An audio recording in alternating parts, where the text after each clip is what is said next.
તુલસીના છોડ ઉપર આવેલી મંજરી આપે છે આ શુભ સંકેત. જ્યારે તુલસીનો છોડ પર મંજરી આવવા લાગે છે ત્યારે તે ઘર માટે ખૂબ જ શુભ સંકેત માનવામાં આવે છે. જ્યારે પણ તુલસી ઉપર મંજરી આવવા લાગે છે ત્યારે તમારે સમજવું જોઈએ કે માતા લક્ષ્મી તમારા ઉપર મહેરબાન છે અને હવે તમારા પર તેમની કૃપા વરસવાની છે. આજ અમે તમને મંજરીના કેટલાક ખાસ ઉપાયો જણાવવાના છીએ. આ ઉપાયોથી તમે માતા લક્ષ્મી અને ભગવાન વિષ્ણુની અસીમ કૃપા પ્રાપ્ત કરી શકો છો. દરેક ઘરના આંગણામાં તુલસીનો છોડ તો જરૂર હોય છે. જો તમારા ઘરમાં તુલસીનો છોડ નથી તો તમારે તમારા ઘરમાં તુલસીનો છોડ અવશ્ય લગાવવો જોઈએ. હિન્દુ ધર્મમાં તુલસીના છોડને ખૂબ જ પવિત્ર માનવામાં આવ્યો છે. તુલસીના છોડમાં માતા લક્ષ્મીનો વાસ હોય છે. તેથી જ તમારે તુલસીના છોડની પ્રતિદિન સવાર સાંજ પૂજા કરવી જોઈએ. સાંજના સમયે તેની પાસે દીવો પ્રગટાવવો જોઈએ. વિડીયોમાં આગળ વધીએ તે પહેલાં આ વિડીયોને લાઈક કરી ચેનલને સબસ્ક્રાઈબ કરી દેજો અને કોમેન્ટ બોક્સમાં જય માં લક્ષ્મી જરૂર લખજો. ઘરમાં કોઈ દિવસ ધનની કમી નહીં આવે. તમારું આખું ઘર ધન ધાન્યથી ભરેલું રહેશે. તો મિત્રો, તુલસીનો છોડ જેટલો પવિત્ર છે તેની મંજરી પણ એટલી જ પવિત્ર અને મહત્વપૂર્ણ માનવામાં આવે છે. તુલસીની મંજરી સાથે જોડાયેલા કેટલાક ઉપાયો જો તમે કરી લીધા તો તમારા ઘરમાં ધન સંબંધિત બધી સમસ્યાઓ દૂર થઈ જશે. સાથે જ તમારા ઘરની તિજોરી ક્યારે ખાલી નહીં રહે. તમારા ઘરમાં પૈસાને લઈને ક્યારે કોઈ તંગી નહીં થાય. ઘરના દરેક સભ્યએ પોતાના કાર્યમાં સફળતા મળશે અને પોતાના ઘરમાં સુખ સમૃદ્ધિ અને શાંતિ રહેશે. જો ઘરમાં રોજ ઝઘડાઓ કે કલેશ થતા રહે છે તો તમારે તુલસીની મંજરીના નાના નાના ઉપાયો કરવાની જરૂર છે. આનાથી તમારા ઘરમાં ખુશીઓ આવી જશે. તુલસીના છોડને દેવી લક્ષ્મીનું સ્વરૂપ જ માનવામાં આવે છે.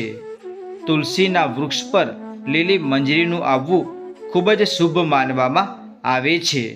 ચાલો હવે તુલસીની મંજરીના તે સરળ ઉપાયો વિશે જાણીએ. નંબર 1. જ્યારે પણ તમારી તુલસીમાં મંજરી આવે તો તરત જ તે મંજરીને તોડો, પરંતુ તેને ફેંકવાના બદલે લાલ કપડામાં લપેટીને મંદિરમાં રાખો. આ ઉપરાંત આજના સમયમાં સુખી જીવન જીવવા માટે દરેક વ્યક્તિ ધન પ્રાપ્તિ ઈચ્છા રાખે છે. જો તમે પણ ધન લાભ કે ધન પ્રાપ્તિની ઈચ્છા રાખો છો તો તુલસીની મંજરીને લાલ રંગના કપડામાં બાંધી તેને તમારા ઘરની તિજોરીમાં રાખી દો. માન્યતા એ છે કે આમ કરવાથી માતા લક્ષ્મીની કૃપા સદાય બની રહે છે. જો કોઈ વ્યક્તિ ઈચ્છે કે તેને ક્યારે આર્થિક મુશ્કેલીનો સામનો ન કરવો પડે તો તે પોતાના પર્સમાં તુલસીની મંજરી રાખી શકે છે. નંબર 2. ભગવાન ભોલેનાથને તુલસીનું પાન ચઢાવવું વર્જિત માનવામાં આવે છે, પરંતુ તમે ભગવાન ભોલેનાથને તુલસીની મંજરી અર્પણ કરી શકો છો. આમ કરવાથી તમને પારિવારિક સુખનો લાભ મળશે. આ ઉપરાંત જો કોઈના જીવનમાં પ્રેમની કમી છે અથવા તેના લગ્ન સગાઈમાં સંબંધોમાં કોઈ પણ પ્રકારની મુશ્કેલીઓ આવી રહી છે તો દૂધમાં મેળવીને ભગવાન ભોલેનાથને તુલસીની મંજરી અર્પણ કરો. આમ કરવાથી તેના જીવનમાં પ્રેમની પ્રાપ્તિ થશે અને તેના લગ્નમાં આવતી અડચણો દૂર થશે. નંબર 3. તુલસીની મંજરીને જો ભગવાન વિષ્ણુ અને ભગવાન શિવને ચઢાવવામાં આવે તો તે વ્યક્તિને મોક્ષની પ્રાપ્તિ થાય છે કે તે વ્યક્તિને ફરીથી ગર્ભમાં નથી આવવું પડતું. તે જન્મ મરણના ચક્રમાંથી મુક્ત થઈ જાય છે અને તેને સીધા જ ભગવાનના ચરણોમાં સ્થાન મળે છે. નંબર 4. જો કોઈ વ્યક્તિને આર્થિક સ્થિતિ સારી નથી તો તે શુક્રવારના દિવસે માતા લક્ષ્મીની પૂજા દ્વારા માતા રાણીને તુલસીની મંજરી અર્પણ કરો. માન્યતા એ છે કે આ ખૂબ જ શુભ હોય છે અને આનાથી ધીરે ધીરે ધન પ્રાપ્તિના માર્ગો ખુલે છે અને આર્થિક સ્થિતિમાં સુધારો થાય છે.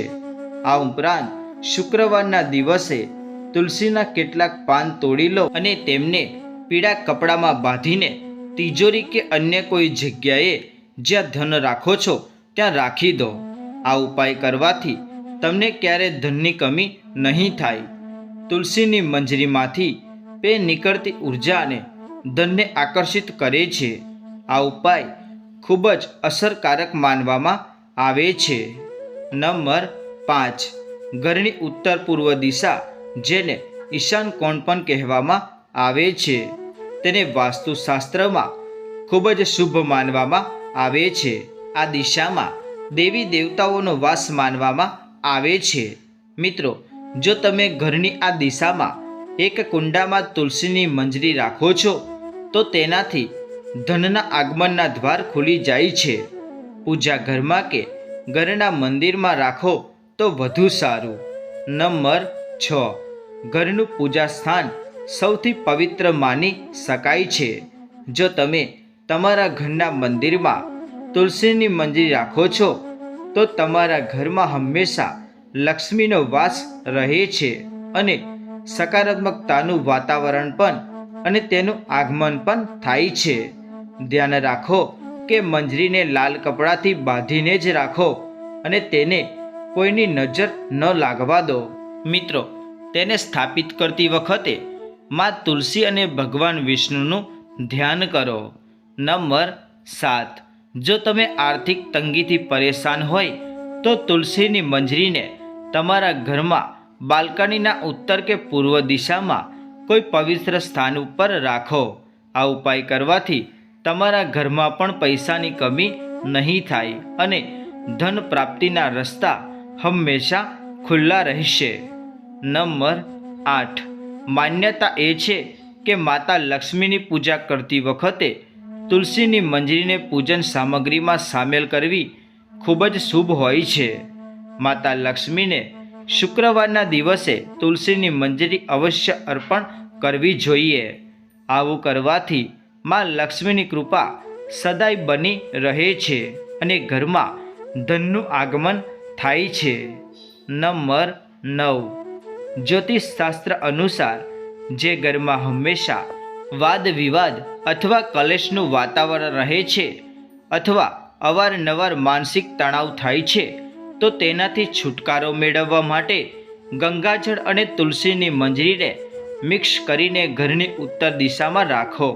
મિત્રો, આ જળને રોજ આખા ઘરમાં છાંટો. આ ઉપાયથી ઘરમાં નકારાત્મક ઉર્જાનો વાસ નહીં રહે અને ઘરનું વાતાવરણ જ સારું રહે છે. નંબર 10, વાસ્તુશાસ્ત્ર અનુસાર ઘરની ઉત્તર પૂર્વ દિશાને ધનને આકર્ષિત કરવા માટે શુભ માનવામાં આવે છે. આ ખૂણો દેવતા કુબેર સાથે જોડાયેલો છે. આ દિશામાં એક વાસણમાં તુલસીની મંજરી રાખવાથી ધનનું આગમન શરૂ થઈ જાય છે. નંબર 11, તુલસીની મંજરીને સ્નાન કરવાના પાણીમાં નાખીને નાહવું જોઈએ. આવું કરવાથી વાસ્તુ દોષ દૂર થાય છે અને ગ્રહ દોષથી પણ મુક્તિ મળે છે. તમે તુલસીની મંજરીને પીવાના પાણીમાં પણ નાખી શકો છો. આવું કરવાથી નજર દોષ અથવા ખરાબ નજરનો પ્રભાવ ઓછો થાય છે.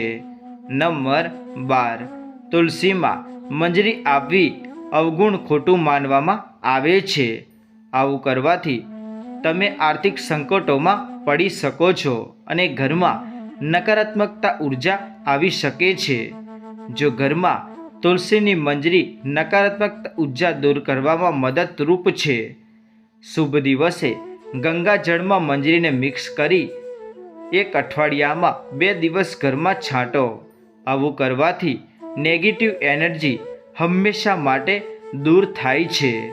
નંબર 13, પુરાણો અનુસાર ભગવાન વિષ્ણુને તુલસી ખૂબ જ પ્રિય છે. માન્યતા અનુસાર ભગવાન વિષ્ણુને મંજરી અર્પિત કરવાથી વ્યક્તિને મોક્ષ મળે છે અને જન્મો જન્મના પાપોથી મુક્તિ મળી જાય છે. નંબર 14. તુલસીના પાંદડાને બાળવાની મનાઈ છે, પરંતુ મંજરીને બાળી શકાય છે. આ કરવાથી ઘરમાં શુભતાનું આગમન થાય છે. નંબર 15. તુલસીની મંજરીને રોજ સાથે ઘીના દીવામાં નાખીને બાળો. આવું કરવાથી ઘરની બધી જ નકારાત્મકતા દૂર થાય છે. નંબર 16. હિન્દુ ધર્મમાં ગંગાજળને પવિત્ર માનવામાં આવ્યું છે, તેમજ ગંગાજળમાં તુલસીની મંજરી મિક્સ કરો અને તેને ઘરની ઉત્તર દિશામાં રાખો.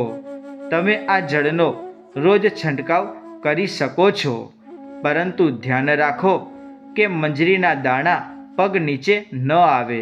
આવું કરવાથી ખર્ચ પર અંકુશ રહે છે અને આર્થિક સ્થિતિમાં સુધારો થશે. નંબર 17.